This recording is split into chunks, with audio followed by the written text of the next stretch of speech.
Hi everyone, welcome to food festival channel. నేను మీ లక్ష్మిని.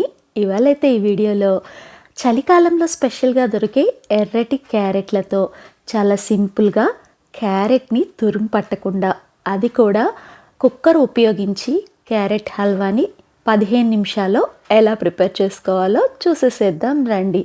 దీనికి నెయ్యి కూడా ఎక్కువ అవసరం లేదండి. తక్కువ నెయ్యితో చాలా హెల్దీగా, చాలా రుచికరంగా ఈ క్యారెట్ హల్వాని ప్రిపేర్ చేసుకోవచ్చు. మీరైతే వీడియోని ఎక్కడ స్కిప్ చేయకుండా చూడండి. అప్పుడు మాత్రమే క్యారెట్ హల్వా మీరు కూడా ఈజీగా ప్రిపేర్ చేసుకోగలుగుతారు. దీనికోసం 1/2 కేజీ వరకు ఎర్రటి క్యారెట్లని తీసుకున్నాను. వీటి ప్లేస్లో మీరు నార్మల్ క్యారెట్లైనా తీసుకోవచ్చు. క్యారెట్కి మొదలు చివర తీసేసి తొక్క తీసేసుకున్నాను. క్యారెట్లను అయితే ఒక 2 సార్లు శుభ్రంగా కడిగిన తర్వాత ఇలా రఫ్గా చాప్ చేసుకోండి. ఒక షేప్ ఏం లేదండి, పెద్ద పెద్దగానే కట్ చేసుకోవచ్చు. ఇవి త్వరగానే ఉడికిపోతాయి. క్యారెట్లని ఉడికించుకోవటానికి కుక్కర్ని ఉపయోగిస్తున్నాం కదా, అయితే ఆ కుక్కర్లో ముందుగా 2 టేబుల్ స్పూన్ల వరకు నెయ్యిని వేయండి.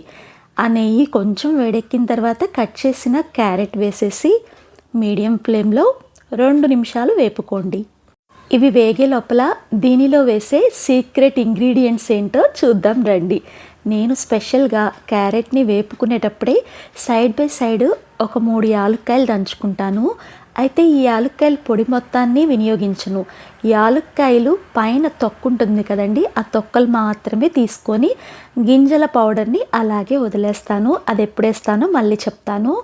ఇప్పుడు ఈ యాలుక్కాయ తొక్కల్ని వేగుతున్న క్యారెట్లలో వేసి 2 నిమిషాలు వేపుకున్నారంటే క్యారెట్ హల్వా అనేది మరింత సువాసనాభరితంగా, రుచికరంగా తయారవుతుంది. అలాగే ఒక చిటికెడు కుంకుమ పువ్వును కూడా వేసేసి ఈ క్యారెట్ హల్వాని తయారు చేసుకోవడం వల్ల క్యారెట్ హల్వాకి మంచి కలర్ రావటంతో పాటు ఒక మంచి ఫ్లేవర్ కూడా వస్తుంది. 1/2 కేజీ క్యారెట్లకి 1/2 లీటరు చిక్కటి పాలు పర్ఫెక్ట్గా సరిపోతాయి. వేగుతున్న క్యారెట్లలో ఈ చిక్కటి పాలని వేసేసి ఒక్క పించ్ సాల్ట్ వేయండి. హల్వాలో సాల్ట్ ఏంటి అంటారేమో, సాల్ట్ వేయటం వల్ల క్యారెట్ హల్వా రుచి మరింత పెరుగుతుంది. ఈసారి ట్రై చేసి చూడండి. కుక్కర్ని లాక్ చేసేసి విజిల్ పెట్టి మీడియం ఫ్లేమ్లో 3 విజిల్స్ రానిచ్చామంటే ఈ క్యారెట్లు అనేవి చాలా చక్కగా ఉడుకుతాయి. చూడండి, విజిల్ పూర్తిగా వదిలినాక మీకు చూపిస్తున్నాను. క్యారెట్లు చాలా పర్ఫెక్ట్గా ఉడికినట్లు కనపడుతున్నాయి. ఇప్పుడు ఇదంతా కూడా బాగా కలిసే విధంగా మిక్స్ చేసి మళ్ళీ స్టవ్ ఆన్ చేసేసి దీన్ని ఉడికించుకోండి. ఉడికించుకునేటప్పుడు గరిటెతో క్యారెట్లని లైట్గా స్మాష్ చేసుకోండి. దీనివల్ల క్యారెట్లలోకి పాలు బాగా వెళ్ళి పాలు క్యారెట్ కలగలిసి బాగా ఉడుకుతాయి.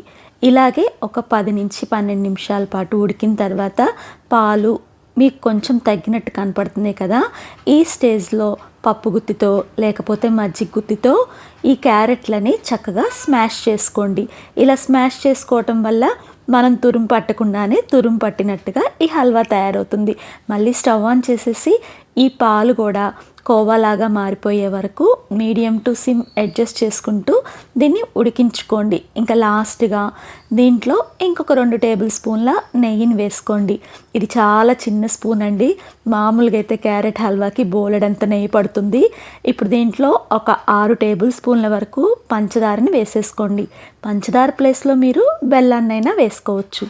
పంచదార బాగా కరిగే విధంగా దీన్ని మిక్స్ చేసుకుంటూ 2 నిమిషాల పాటు సిమ్లో ఉడికించుకున్న తర్వాత లాస్ట్లో ఇందాక యాలకుల పొడి దంచుకున్నాం కదా, ఆ గింజల పొడిని వేసేసి ఇంకా మిక్స్ చేసుకున్నారంటే ఎర్రగా కంటికి ఇంపుగా కనపడుతూ చాలా రుచికరంగా ఉండే క్యారెట్ హల్వా, అది కూడా ఆరోగ్యకరమైన పద్ధతిలో రెడీ అయిపోయింది.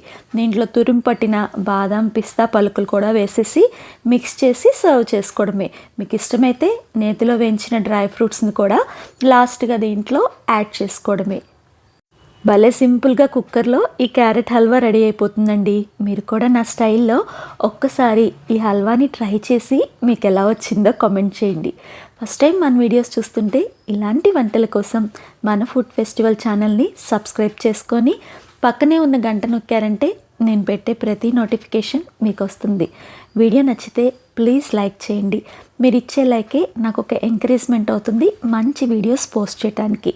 వీడియోని మీ ఫ్రెండ్స్కి, రిలేటివ్స్కి తప్పనిసరిగా షేర్ చేయండి. వీడియోని పూర్తిగా వీక్షించినందుకు మీకు అందరికీ ధన్యవాదాలు.